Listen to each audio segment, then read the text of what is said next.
But I see it with him. I see how happy he gets. And it's just like that moment of normalcy in his life that he's sitting there with his friends and his aphasia and apraxia, specifically for him, it's a communication disorder. But with that, he understands and he remembers everything. He just can't communicate, can't speak. So, I kind of translate what I understand. And I can see him like remembering stories and smiling, and he's happy and he's laughing at, different silliness that they did back in the day. Welcome to Aging in Style, the podcast dedicated to celebrating aging and what it takes to do it well. I'm Lori Williams. I'm a certified senior advisor and senior housing expert. In each episode, you'll learn stories of older adults who are thriving in their 70s, 80s, 90s, and in some cases in their hundreds. Whether you're an older adult or the child of an older adult, this podcast is filled with insightful resources, organizations that are doing incredible work, and stories that will inspire you to volunteer, learn, and who knows, maybe even skydive in your golden years. Hi, welcome to Aging in Style. Okay. Taking a deep breath because this is an episode I have wanted to do for a while, but I didn't want anyone to feel like I was calling them out, but I kind of am calling them out. And I don't know if they're going to listen to the podcast or not. So I'm just going to go ahead and share it because this is on my heart. And I know if it is something that has affected my family, I'm sure it has affected others. What we're going to talk about is visiting a friend who maybe has dementia or a disability, either caused by a stroke, as in the case of my husband, or in some other way. Somehow they are no longer how they were. In the beginning, everyone checks on you. Everyone wants to know how you're doing. And then it just kind of dwindles. And so my friends have all been there, I have to say. They've been very supportive, but I can't really say the same thing about Mark's friends. They were in the beginning, but they don't check on him now. Nobody reaches out. And it makes me sad for him. I had a birthday party for him in June and made sure everyone came to that. And I don't know. I'm not trying to be rude or anything. I know people have their own lives to live, but I feel like there are reasons why people stop visiting.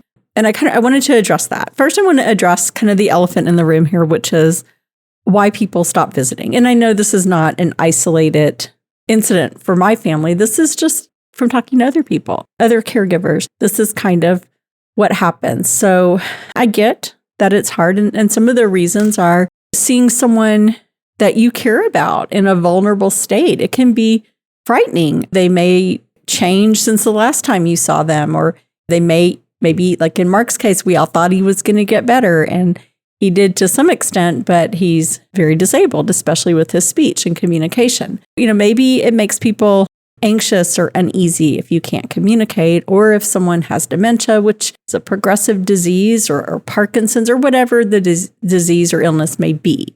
You may feel helpless. Watching someone you love struggle with memory loss or a physical disability, it can make you feel powerless, right? Kind of like you really don't know what to say or how you can help. You might feel guilty that you didn't visit sooner, even though you told them, I'm going to be there for you. I'm going to be visiting. And again, I'm not calling anyone out and I'm not judging anyone. These were things that were said to us. We will be there for you. Don't you worry. We're going to be there to help you and be by your side to sit with Mark if you need to do. And that has not happened. So people may feel guilty that they made these promises early on, and now they're sort of avoiding the visit because they feel kind of awkward about it, which I get. The interactions with their friend could just feel uncomfortable, right? So they may just want to remember how you were. They don't want to see you how you are now. If there's been a stroke or there's dementia and you're progressively getting worse, you can't communicate the way you once did. It may make them feel awkward, and it's just maybe like a relief for them to leave the house, to leave the visit. And so, I get it. These are all valid things. I totally understand people feeling this way. And again, I do want to say I'm not judging anyone or trying to make them feel bad, but it is what it is. And also it could be just like just a real emotional drain on them to visit someone who's disabled or with dementia. It just could be like emotionally taxing, could bring up feelings of grief or sadness or make you worry about, your own health, your own future. What if this is you in 5 years, 10 years or whatever? Then it's a valid concern people have. But what I want to talk about, so those are all the reasons, why friends don't visit their friends who are in these conditions. But why? This is what I want to talk about. Why you need to just do it anyway. Just suck it up and do it. It's not about you. Okay? It's not about you. It's about your friend. It's about your friend's family. The visit is about that connection that your friend needs to get from you. So when Mark's friends visit him, I see him light up. I mean, his face, his eyes, he's so excited when I tell him one of his friends are coming to visit. And the last time was his birthday in June. And I made a big deal about the birthday. We did a big party and I was texting, y'all are coming, right? Just because I knew it would be disappointing to him if his friends didn't show up. But I see it with him. I see how happy he gets. And it's just like that, that moment of normalcy in his life that he's sitting there with his friends and his aphasia and apraxia, specifically for him, it's a communication disorder. But with that, he understands and he remembers everything. He just can't communicate, can't speak. So, I kind of translate what I understand. And I can see him like remembering stories and smiling and he's happy and he's laughing at, different silliness that they did back in the day. But I mean, to remember that this is not about you, that it may be uncomfortable for you to see your friend like this, your presence in their home, your presence in front of them just offers them some comfort, the familiarity. Why can't I say that word? You know the word I'm trying to say. But just something familiar, a sense of, the past and memories and just deeply meaningful, that connection that maybe they can't fully express it, but they feel that, they're seeing their friends or feeling for a minute, just like they were before they became ill, whether it were dementia or stroke or some other disability. And again, with dementia, it is a progressive disease. So there is going to be a point when they don't recognize their friend. But you need to also think about the caregiver, the spouse. If it's the spouse that's the caregiver and you were all friends together, don't forget about her too, especially if dementia has progressed. Another reason why you need to suck it up and go visit your friend, just to combat that isolation.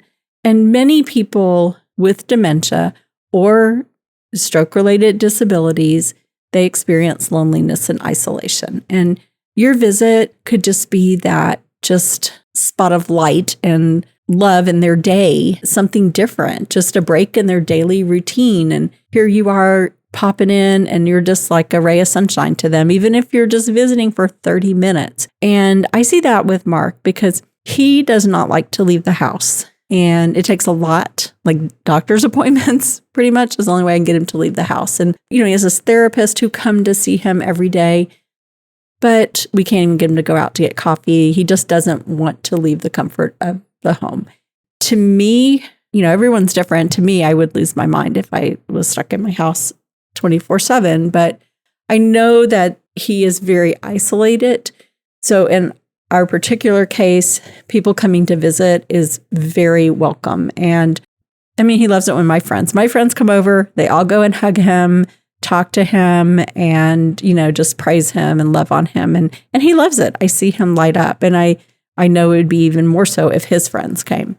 You might just this goes with isolation. You just might make their day. I mean, even just the smallest gesture of just sitting with them and sharing memories of crazy things you did or playing, like for him, they'd go play golf or when they play football when they were, teens or whatever, just all those stories that I hear them share. I see him, nodding his head and lighting up. So those things can just brighten their mood and just take them back out of their broken body that they're in now back to a time when they were themselves, and they were whole and able to do, all these all the fun things that they did when they were youthful and before a stroke or dementia or other illness or, accident or whatever changed their lives.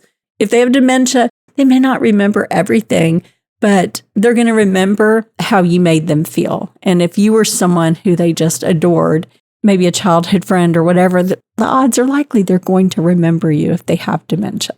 It just strengthens your relationship. It helps you maintain your friendship and your relationship, no matter what their cognitive or physical abilities, no matter that they have changed. Even if they do have dementia and can't respond to you, as I said, if they're further advanced in a dementia journey, they may still recognize your voice and just be comforted to have your presence there. And it's not like you have to sit there all day. I mean, if someone is further advanced with dementia, if you just come and visit and you sit for 15 minutes and hold their hand and talk to them, that's all. It's not like asking you to come spend a weekend there. May also help you, gain a perspective facing the discomfort and awkwardness you may feel in visiting. Could help you personally grow emotionally. I mean, it teaches you empathy and patience and just doing the right thing and showing up for someone that needs you the most, even when it's hard for you. Doing those things that you really don't want to do, but, because it's hard. But then when you get there, those things that you're dreading, and then you go and you're like, oh my gosh, I got so much more out of that. Why was I dreading going? That's kind of what I'm talking about, those kind of things. And then I think lastly, just supporting the caregiver. And I kind of touched on that earlier, but as a spouse, it means a lot to me personally when Mark's friends come to visit, are there with him. It just kind of gives me like a sense of relief. And it feels like I know I'm happy for him because he's getting that moment of where he's not so isolated and he has his friends are there and they're sharing those stories and he's laughing. And I just really appreciate that. I appreciate the support and knowing that they're coming through for him. And again, if any of them listen to this, I don't want them to feel like I'm throwing them under the bus with this. And they were there in the very beginning. His friends were there. And I think I've mentioned this earlier, and I've mentioned this in the book also, that Mark's very best friend, Kevin, he went to every hospital, every rehab that Mark was in. And I have no doubt he would have been a frequent visitor to see Mark. But unfortunately, in October of 2023, Kevin died of a massive heart attack. And that was just, oh my gosh, that was just devastating to Mark, on top of everything else to lose Kevin. But I appreciate, everyone who was there in the beginning, but please, I just want to say, try and be there. Just think about your friend, okay? And try to give it over whatever difficult feeling or awkward feeling it is for you and visit your friend. So get over yourself and visit your friend. That's what I have to say. And I hope it doesn't sound harsh or anything, but just visiting a friend who has dementia or a disability such as a stroke, it may be a challenge for you, as I said, emotionally, but it is an act of love that has immeasurable value for your friend and for your friend's family. And by overcoming that bit of discomfort that you may be feeling, just remember, it's about them. It's not about you. And your presence can bring just such a light to their life in ways that are beyond words. And that's what I want to share with you today. So don't forget your friends, your family members who are struggling with disability, and don't just have them off your radar and feel like it's been too long. I can't go visit now. I feel kind of ashamed that I haven't. Go visit. All right. Thank you so much for listening. And please share this with your friends and family. Share the podcast. And, I appreciate you listening. You can find all of our podcast episodes on the website, which is LoriWilliams-SeniorServices.com. And of course, you can listen to all of our podcasts wherever you get your podcasts. Thanks for listening. We'll talk to you next week. Bye-bye.